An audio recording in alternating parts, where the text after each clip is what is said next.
nomine Patris et Filii et Spiritus Sancti. Amen. Shalom. Aleichem. Magandang umaga sa ating lahat sa mga panig ng buong mundo. Mga nakikinig at nanonood ngayon, atin naman pakinggan ang mabuting balita ng Panginoon ayon kay San Lucas. Glory to you, Lord Jesus Christ. Noong panahong iyon, samantalang isinalaysay ng mga alagad ni Jesus ang nangyari sa daan at kung paano nila siyang nakilala nang paghati-hatiin niya ang tinapay. Si Jesus ay tumayo sa gitna nila. Sumainyo ang kapayapaan, sabi niya sa kanila. Ngunit nagulat sila at natakot sapagkat akala nila'y multo ang nasa harapan nila. Kaya't sinabi ni Jesus sa kanila, "Ano't kayo'y nagugulumihan? Bakit nag-aalinlangan pa kayo? Tingnan ninyo ang aking kamay at paa. Ako nga ito. Hibuin ninyo ako at pagmasdan. Ang multo'y walang laman at buto, ngunit ako'y mayroon, tulad ng nakikita ninyo." At pagkasabi nito'y pinakita niya sa kanila ang kanyang mga kamay at mga paa, nang hindi pa rin sila nakapaniwala dahil sa malaking galak at pagkamangha. Tinanong sila ni Jesus, "May makakain ba riyan?" Siya'y binigyan nila ng kaputol na isdang inihaw. Kinuha niya ito at kinain sa harapan nila. Pagkatapos, sinabi sa mga alagad, "Ito ang tinutukoy ko nang sabihin ko sa inyo nung kasama-sama pa ninyo ako." Dapat matupad ang lahat ng nasusulat tungkol sa akin sa kautusan ni Moises, sa mga aklat ng mga propeta at sa aklat ng mga awit.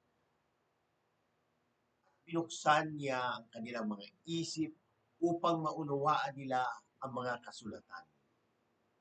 Sinabi niya sa kanila, "Ganito ang nasusulat, kinakailangan magpata ng hirap at mamatay ang Mesiyas at muling mabuhay sa ikatlong araw.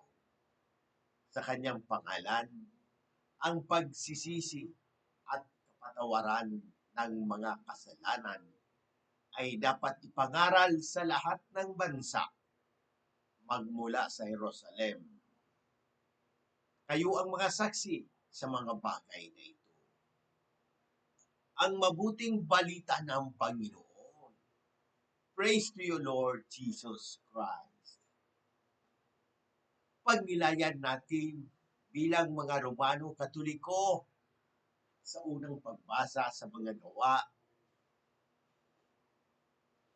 sa mabuting balita, ayon kay San Lucas, muling nagpapakita si Jesus sa kanyang mga alagad matapos ang kanyang pagkabuhay na maguli.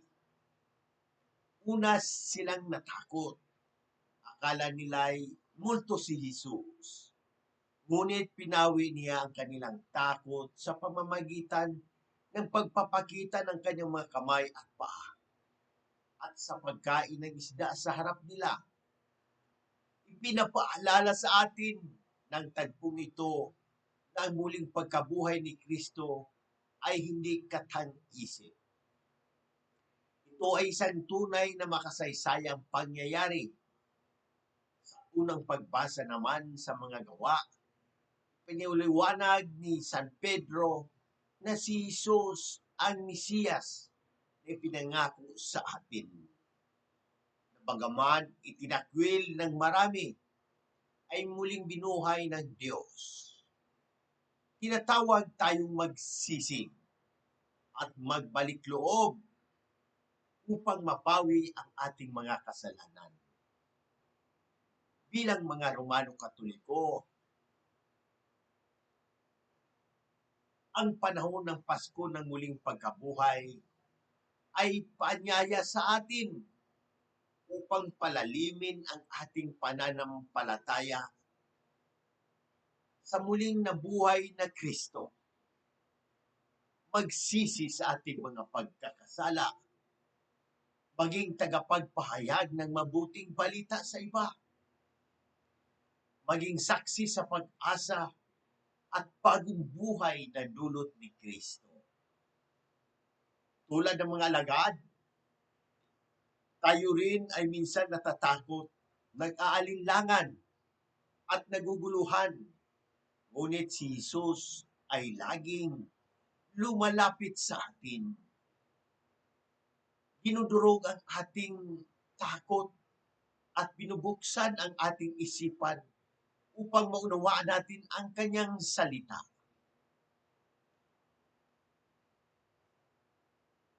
Mga halimbawa ng pagbabago ngayong panahon ng Pasko na muling pagkabuhay. Una, ang pagbabalik sa misa. Marami ang nagsimulang bumalik sa pagsisimba pagkatapos ng pandemya. May na-appreciate ang kahalagahan ng Eucharistia, paglago sa paglilingkod. Marami ang naging aktibo sa simbahan bilang mga katikista, lalo na ngayon sa St. Patrick, marami ng mga katikista sa pamumuno ng ating Monsignor Claro Caluya, lector, choir, extraordinary ministers of Holy Communion. Ang pagbabahagi ng pananampalataya online, gumagamit ng social media upang magbahagi ng mga salita ng Diyos at pag-asa. Katulad ko,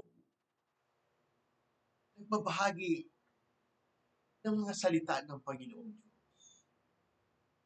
Ang pagkalinga sa may sakit, marami ang nag-oorganisa ng mga outreach para sa mga may sakit, mahihirap, at mga nauulila. Ang pag-amin at pagwawasto ng mga mali, mas dumami ang lumalapit sa sakramento ng kumpisal upang itama ang kanilang mga pagkukulang. Ang mga paraan paano baguhin ang ating mga pagkakamali.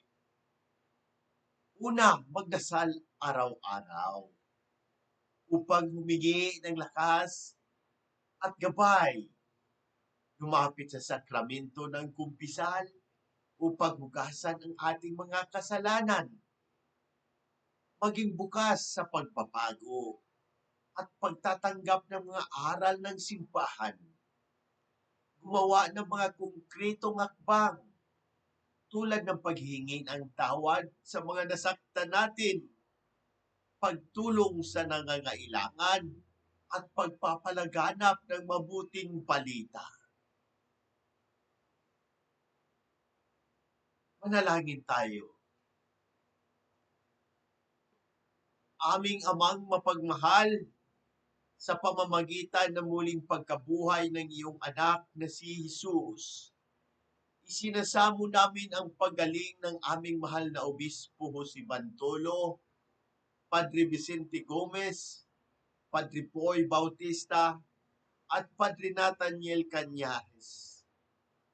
Hipuin mo sila ng iyong mapagpalang kamay, pagalingin ang kanilang mga karamdaman, at palakasin ang kanilang espiritu. Ipagkaloob mo rin ang kagalingan sa lahat ng nanunood at nakikinig at sa buong sangkatauhan na dumaranas ng karamdaman sa pamamagitan ni Kristo na aming Panginoon. Amen. Manalangin tayo para sa kaluluwa ni Pope Francis at sa lahat ng mga yumao. Panginoong Diyos, sa pamamagitan ng panalangin at intersesyon ng aming mahal na Inang Maria, inaalay namin sa iyong mapagpalang kamay ang kaluluwa ng aming Santo Papa Francisco at ng lahat ng aming mga pumanaw, lalong-lalo na ang mga kaluluwang ipinagdarasal ko ngayon. Patawarin mo sila sa kanilang mga pagkukulang. Linisin sa pamamagitan ng iyong awa at tanggapin sila sa liwanag ng iyong presensya. Sa pamamagitan ni Jesucristo na aming Panginoon. Amen. Ang ating mga referensya ay nagmula sa Biblia, sa San Lucas, mga gawa, Catechism of the Catholic Church, section 638 to 640, tungkol sa muling pagkabuhay ni Kristo. Panalangin mula sa Book of Blessing ng Simbahan. Homiles ni Pope Francis tungkol sa pag-asa sa muling pagkabuhay. Sa muli, hinikayat ko ang lahat, Katoliko man o hindi, na magtanong at pagnilayan ang mensahe ng Ebanghilyong ito. Kung may mga katanungan kayo tungkol sa pananampalataya, ang ating simbahan o anumang aspeto ng ating buhay, bukas ang aking puso na sagutin ang mga ito. Sama-sama natin pagnilayan at pahalagahan ang habag at pag-ibig ng Diyos na ipinapayag ni Jesus sa Ebanghilyong ito. Sa pamamagitan ng ating mga gawain at salita, naway maging daluyan tayo ng habag at pag-ibig ng Diyos sa lahat ng tao. Amen. In Domini Patris et Filii et Spiritus Sancti. Amen. God bless!